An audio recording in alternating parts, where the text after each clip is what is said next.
Bilsizlar do'stlar, men bir haftadan beri Xitoyda yuribman va men yaqinlarimga juda ham ko'plab sovg'alar oldim va shu qatorda obunachilarimning bittasiga ham xitoyliklar uchun juda muhim bo'lgan narsani sovg'a qilmoqchiman.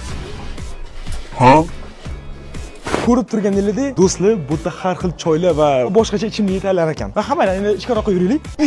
Ana, nima bu? Choynakmi?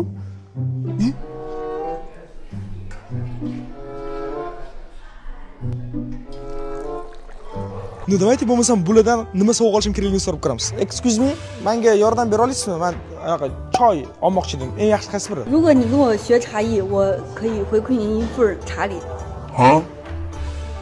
Bas, va men ana endi tayyorman. Va birinchi o'rinda telefonni qo'yib olamiz va ana endi bo'lmasam berasizmi? 我先演示一个，就是你说，哇， Qaynoq ekan, ey. Do'stlar, men o'ylagan ancha qiyin narsa o'xshyapti. Shoshmang, mana. 哇， O'rtoqlar, meni telefonimga qaynoq choy to'kilib ketdi. Lekin hozir tekshirib ko'ramiz, telefon ishlatdimi yo'qmi?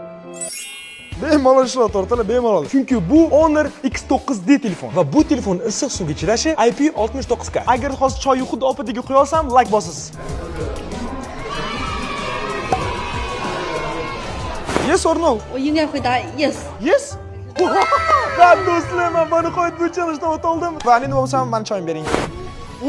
Shu choymi? Bu o'rtoqlar, buni qaranglar. Shunaqa katta choy bo'lar ekan va bu choy men afsuski menga emas, obunachilarimga. Va sizlar mana shu qo'limdagi qimmatbaho choyni yutmoqchi bo'lsanglar, kommentariyaga Honor X9D deb yozib qoldiringlar. Va uni bir haftadan keyin men storiesimda holidan e'lon qilaman.